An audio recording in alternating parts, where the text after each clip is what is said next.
본문은 이 에서의 복수를 우려한 에서의 그 복수를 우려한 두려움에 사로잡힌 야곱의 모습이 등장합니다. 하나님의 군대를 보았음에도 불구하고 막상 큰 문제가 닥쳤을 때에 여전히 두려움에 사로잡혀 있는 인간의 모습을 보여주기도 합니다. 야곱은 자신의 모든 재산과 자기가 할 수 있는 모든 일들을 합니다. 어떻게든 이 에서의 마음을 움직여 보려고 발버둥 치고 있는 모습을 오늘 성경에 기록하고 있습니다. 그리고 이 기록한 이 당시의 시간은 밤이었습니다. 그러나 오늘 본문은 이 세상의 방법으로 인생에 꼬여 있는 인간의 문제, 또 여러 문제들을 해결하려고 할수록 이때 하나님이 개입하셔서 그것을 멈추게 하신다는 것입니다. 인간적인 방법으로 분명히 해결될 것 같이 보이는데 막히는 이유는 그 가운데에 하나님께서 개입하셔서 그 일들이 인간적인 방법으로 해결되지 못하게 개입하시기 때문입니다. 왜냐하면 하나님께서는 인간적인 방법이 아니라 하나님과 독대하는 자리에서 그 모든 일들을 이루시기 원하시기 때문입니다. 오늘 말씀을 통해서 인간적인 방법으로 나아가는 자에게 하나님께서 어떻게 이끄시는지를 오늘 본문을 중심을 통해서 살펴보도록 하겠습니다. 먼저 오늘 본문은 자기의 소유, 인간적인 방법과 인간적인 지혜로 정말로 모든 자기의 인생을 방어하는 또 방패로 삼는 야곱의 모습을 보여줍니다. 우리 본문 13절에서 15절까지 말씀을 다시 한번 더 읽도록 하겠습니다. 읽겠습니다. 시작. 야곱이 거기서 밤을 지내고 그 소유 중에서 형 에서를 위하여 예물을 택하니 암염소가 200이요 순염소가 20이요 암양이 200이요 순양이 20이요 전나는 낙태 30과 그 새끼요 암소가 40이요 황소가 10이요 암나귀가 20이요 그 새끼 나귀가 10이라. 아멘.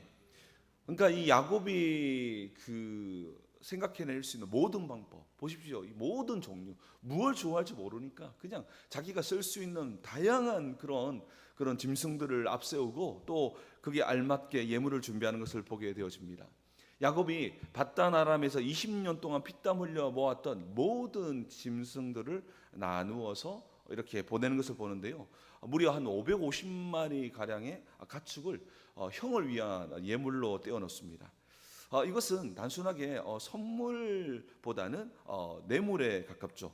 단순한 선물이 아니라 뭔가 목적을 이루려고 하는 물질의 힘으로 위기를 극복하려고 하는 시도였습니다. 사실 물질이라고 하는 것은 사실 이것은 나쁘다고 꼭 볼 수만은 없습니다. 물질은 뭐 나쁘냐 좋으냐 이런 개념보다 어떻게 사용하느냐에 따라서 좋은 것이 될 수도 있고 나쁜 것이 될 수도 있습니다. 그런데 우리가 생각해야 될 것은 물질을 가지고 사실 생각보다 많은 일들을 할 수 있는 것은 사실입니다. 그러나 또 하나 간과하지 말아야 할 것은 물질을 가지고 할 수 있는 일보다 때로는 할 수 없는 일들도 더 많이 있다라는 것입니다. 위기의 순간에 여호와 하나님을 먼저 찾기보다 재물을 통해서 사람의 마음을 움직이려고 하는 이 야곱의 이 시도가 잘못되었다는 것입니다. 인간적인 방법이 무조건 사용하지 말아야 한다면 우리는 기도만 해야 될 것입니다.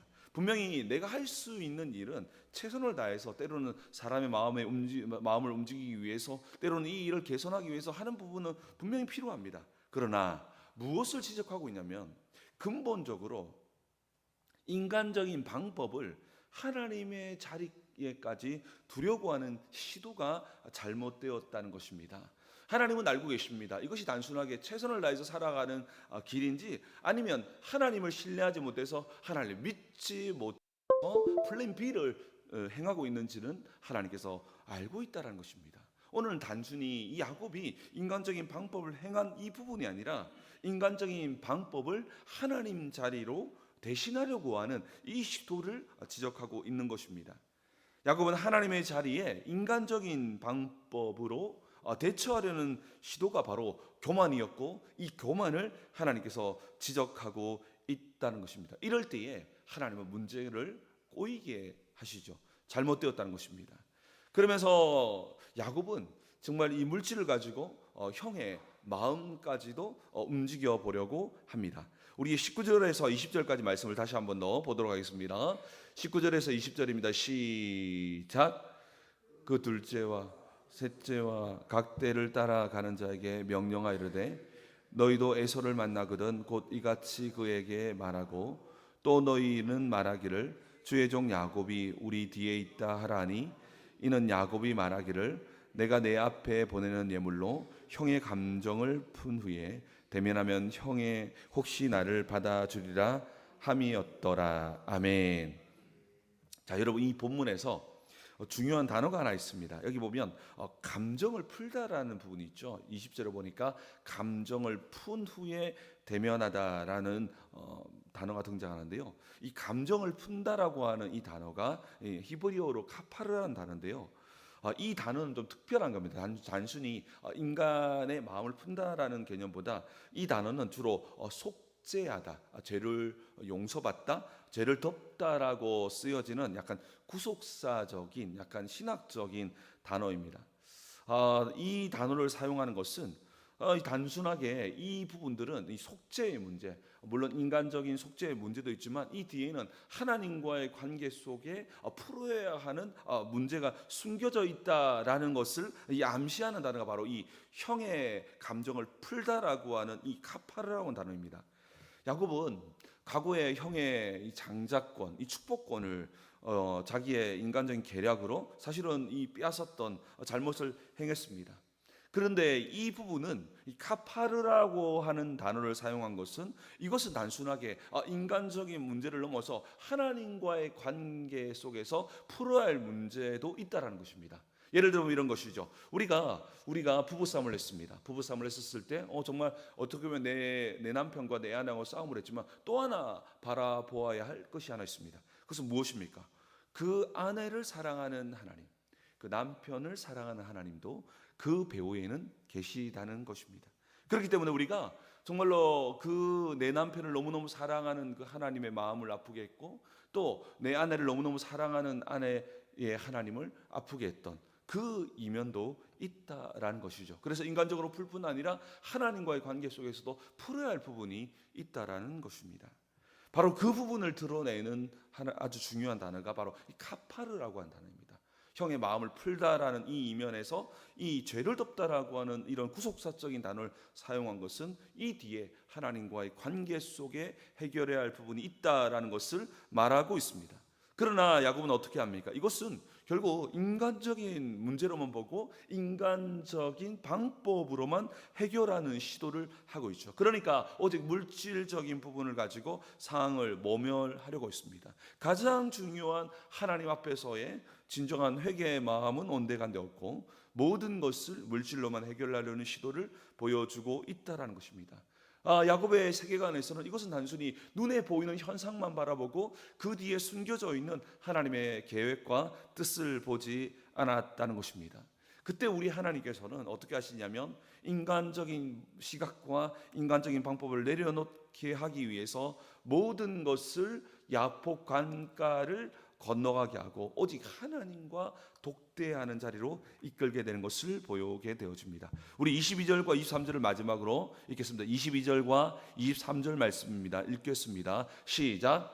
밤에 일어나 두 아내와 두 여종과 11아들을 인도하여 야복 나루를 건널세 그들을 인도하여 시내를 건너가게 하며 그의 소유도 건너가게 하고. 아멘. 밤에 이제는 어떻게 하냐면 야곱이 안 되겠다. 내 정말로 모든 아내 모든 것까지도 다 야복 강가를 건너가게 하고 강을 건너지 않은 사람은 오직 야곱만 남게 된 것입니다. 엄청난 예물을 먼저 보냈는데 불안한 겁니다. 그러니까 심지어 사랑하는 가족 또 모든 소유들마저 야복강을 건너가게 합니다. 갑자기 불안하니까 일어나가지고 밤에 보내버리는 겁니다. 이것이 야곱이 할 수 있는 최고의 인간적인 방법이었죠. 하지만 하나님께서는 야곱은 내가 할 수 있는 모든 인간적인 방법을 동원해서 모든 것을 야복 강가를 지나서 지나가게 했지만 하나님께서는 이 모든 상황을 통해서 야곱이 평생 의지했던 모든 것을 내려놓고 하나님과 독대하는 자리, 하나님과 야곱만 있는 자리로 이끌고 있었다는 것입니다. 우리는 이후에 이 자리에서 하나님과 씨름하는 이 놀라운 장면을 맞이한다는 것을 이미 알고 있습니다. 그러나 오늘 이 본문에서는 이 사람의 마음까지도 자신의 방법으로 움직이려 했던 야곱의 어리석은 시도를 보게 됩니다. 오늘 본문은 인간적인 모든 수단과 소유를 내려놓고 하나님 앞에 철저하게 엎드리는 그 독대하는 자리로 주님께서 이끄는 것을 보게 됩니다. 우리가 오늘 이 본문에서 꼭 기억해야 될 것은 야곱은 이 에서의 마음을 풀기 위해서 이 모든 일들을 행하고 있습니다. 그런데 우리가 꼭 기억해야 될 것은 사람의 마음을 움직이는 분은 오직 하나님뿐이시라는 것입니다. 그렇기 때문에 때로는 우리가 어떤 방법을 행한다 하더라도 하나님이 허락하지 아니하시면 그 일들은 해결되지 않는다는 것입니다. 야곱처럼 내가 가진 모든 물질과 인간적인 처세수를 격벽이 쌓아서 해결하려고 하는 것이 세상의 시도 있고 세상의 한계입니다.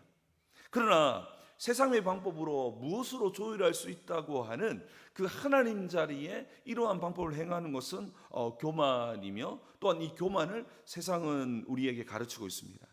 바로 그때 하나님은 우리가 앞세운 모든 방법들을 무용지물이 되게 만드신다는 것입니다.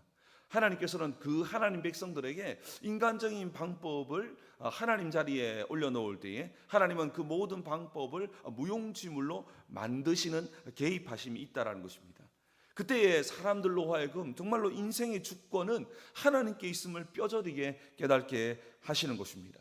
하나님께서는 우리가 가지고 있는 모든 헛된 수단을 의지하는 그 마음 대신에 하나님의 주권을 인정하며 겸손히 엎드리며 나아가기를 원하시는 것입니다.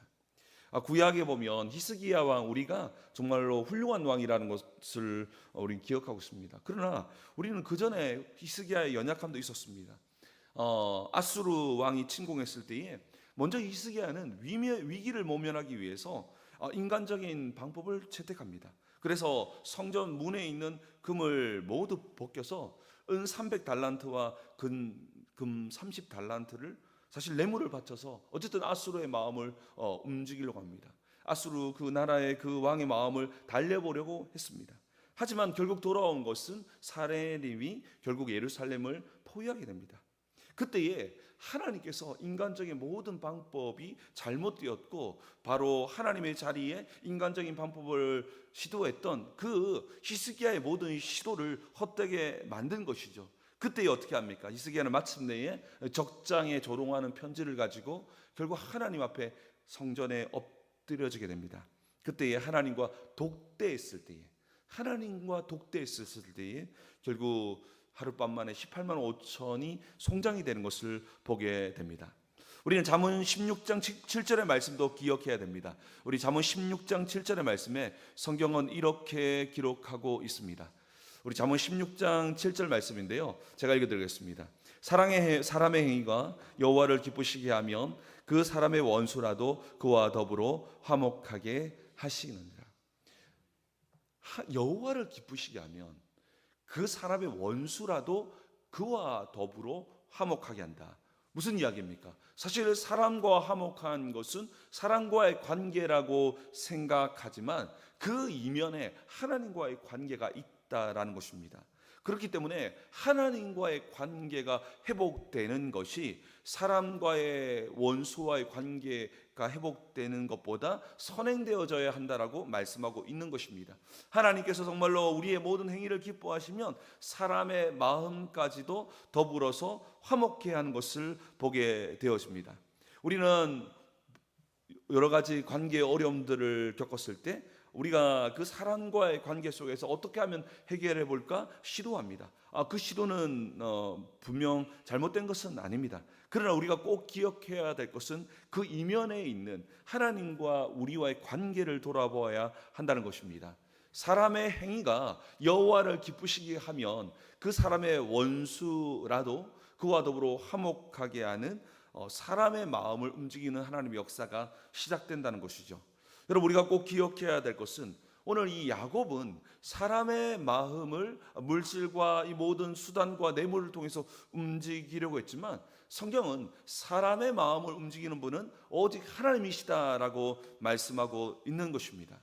모든 관계의 회복을 인간적인 방법으로만 시도하려고 하는 것은 어리석은 것이며 그것은 하나님의 자리에 인간적인 방법을 올려놓은 것과 같다라는 것입니다. 오직 하나님께서 그 사람의 마음을 만져주시고 움직여 주셔야만 한다는 것입니다. 사랑하는 성도 여러분, 우리의 눈앞에 혹시 다가온 에서와 같은 거대한 갈등이 있습니까? 결코 이것을 인간적인 방법으로만 사람을 움직이려 해서는 안 됩니다.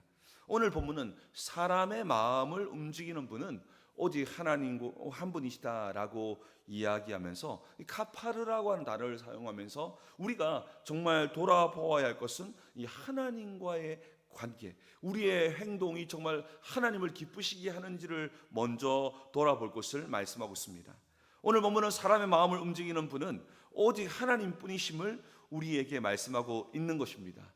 그때에 하나님께서 우리를 이끄시기를 원하는 자리는 바로 주님과 독대하는 자리라는 것입니다. 모든 것을 내려놓고 모든 것을 인간적인 모든 방법을 야폭강가 건너가게 하고 오직 하나님과 대면하는 그 자리, 오직 하나님과 독대하는 그 자리로 우리 하나님께서는 우리를 부르시기를 원하신다는 것입니다. 왜냐하면 오직 하나님만이 사람의 마음을 움직이고 오직 하나님만이 우리의 모든 것을 움직이심을 믿으시기 바랍니다. 그렇기 때문에 오직 전능하신 하나님 앞에 모든 인간적인 방법을 회개하고 철저히 엎드릴 때 사람의 마음을 움직이는 기적을 경험하게 되는 것입니다. 우리의 삶에 살아가다 보면 우리가 해결해야 할 일들이 참 많습니다. 그럴 때 우리는 때로는 지혜를 구하며 인간적인 방법과 이 여러 방법을 통해서 해결해야 하는 것은 분명히 맞습니다. 그러나 그 근본적으로는 그 문제 뒤에 숨어 있는 하나님과의 관계를 돌아보며 우리의 행동과 우리의 삶이 정말 하나님이 기뻐하시는 삶으로 서 있는지를 돌아봐야 한다는 것입니다. 그리할 때 정말 주님이 기뻐하시는 그 자리에 서 있을 때에 하나님께서 사람의 마음을 움직이시고 우리의 인생을 움직이심을 믿으시기 바랍니다. 그 전능하신 하나님을 경험하는 우리의 모든 걸음 되기를 주님의 이름으로 축복합니다. 우리 함께